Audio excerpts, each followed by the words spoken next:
World Whisky Review, brought to you by me, Man in the Sands. Come and join me. Hats off, game on. Welcome back. My goodness, that damn awful Lefroy is still in my mouth. I'm moving straight on to the Bunnahabhain. Bunnahabhain? The Bunnahabhain Stiureadair. Now, when you look at this and you see that, it is very kindly explained what it means. Helmsman. This is the old salty sea dog. The symbol reflecting the days when puffer ships would navigate from the mainland to the island across the treacherous waters, providing goods and supplies and returning with quality whisky. Now, Bunnahabhain has a core range, and this is part of the core range. Therefore, it is why I have chosen it with its price point for the competition against the Southeast Island distilleries, and this is in the north. Now, Bunnahabhain is also known for producing less smoky, less peaty whiskies, so it goes against the grain of what we're expecting for an Islay whisky. Additionally, this is where we're blending single malts. It is not what we call a single malt whisky. It's been married, vatted, blended, and it's producing what anticipates to be an interesting flavour and a smoother whisky, and certainly less peaty.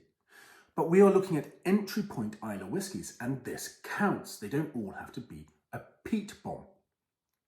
Now, Stiureadair, which is how you pronounce this, hopefully I have that correct. I do keep trying to get it right all the time, but who knows? I'm sure there's a Scottish person letting me know I've messed that up completely, despite my Irish Celt heritage, no doubt. Now, this Helmsman is again an entry point whisky. It's 46.3%, much better than being 40%, let me tell you. Therefore, I'm expecting it to produce something of a smooth, sherried, reflecting the fact that it has been produced in first and second fill sherry casks, and sweeter, smoother, and more interesting and certainly more enjoyable than the goddamn awful Lefroy. Still in my mouth. Blech. So, you'll notice that I didn't have the squeaky. Bloop. It has a dum coming out. So we don't get the excitement as much.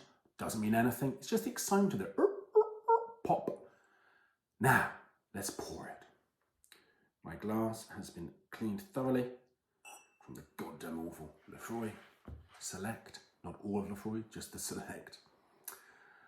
Now, Bunnahabhain, which again, do focus. Isn't that a magnificent name? Bunnahabhain. Again, I can't help it. I do like Bunnahabhain in my head. For nosing, what are we expecting? Pleasant, smooth. It is 46.3. Again, go easy. Very nice. Very nice.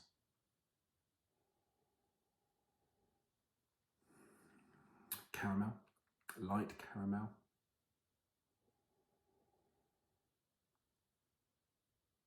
Vanilla. Okay. I think it's time we tasted. Remember, neat and naked as nature intended, because entry point whiskey should be pop, pour, enjoy. Game on.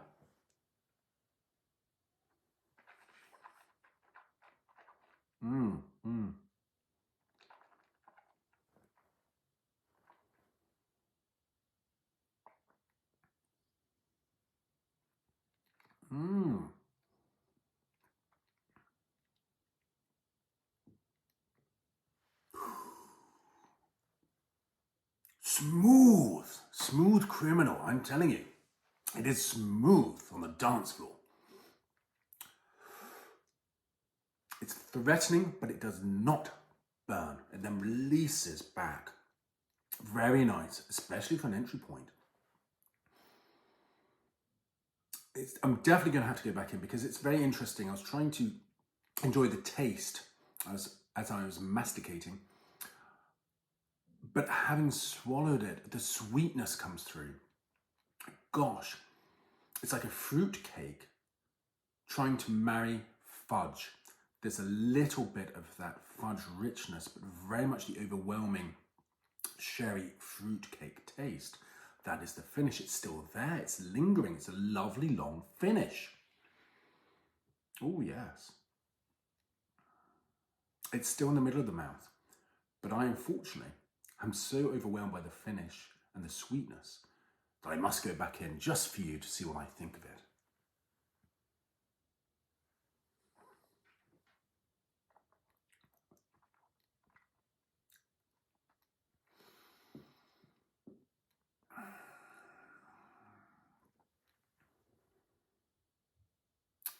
The alcohol content is in the middle to the back of the palate. There's no escaping it. The finish is excellent. It is long. It is sweet.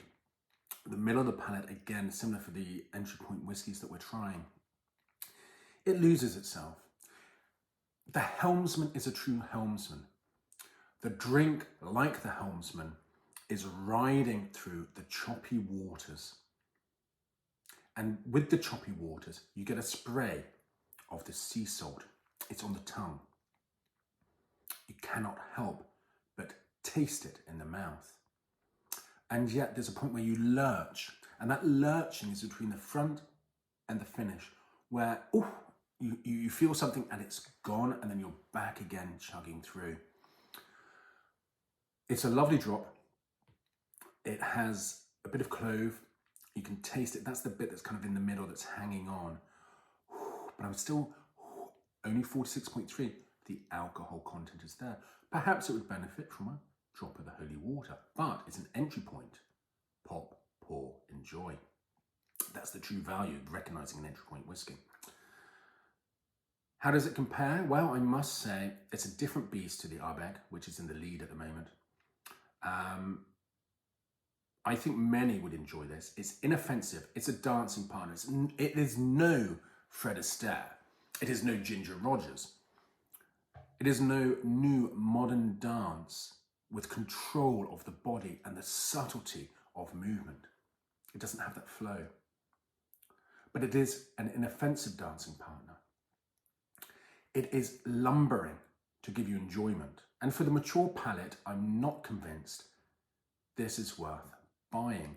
By comparison, and yet at double the price, there are a couple of offerings from Bunnahabhain that are, I would say, much better. It is roughly the same price as the Bunnahabhain 12. What would I recommend between the two? I would say go for the 12. Why? You're getting a bit more smooth, connected enjoyment, less of a discombobulation in the mouth. And that seems to be a bit of a common theme with the entry point whiskies we have been trying. I shall give my review next week in a short summary of what I think you should do in consideration of these entry point Islay whiskies. And on that note, I shall finish this dram. It is very nice, wonderful to be introduced to for the novice. Certainly not a bad drop to produce when friends come round. But would it be my go-to at this price point? No. What does it leave for me? A bit of a hole like the middle of my mouth. It's just missing something. And I don't think it's good enough to buy. But it is certainly good enough to have been made for other people to enjoy, unlike something else I recently tasted. On that note, look after yourselves. Have a great weekend. Sláinte.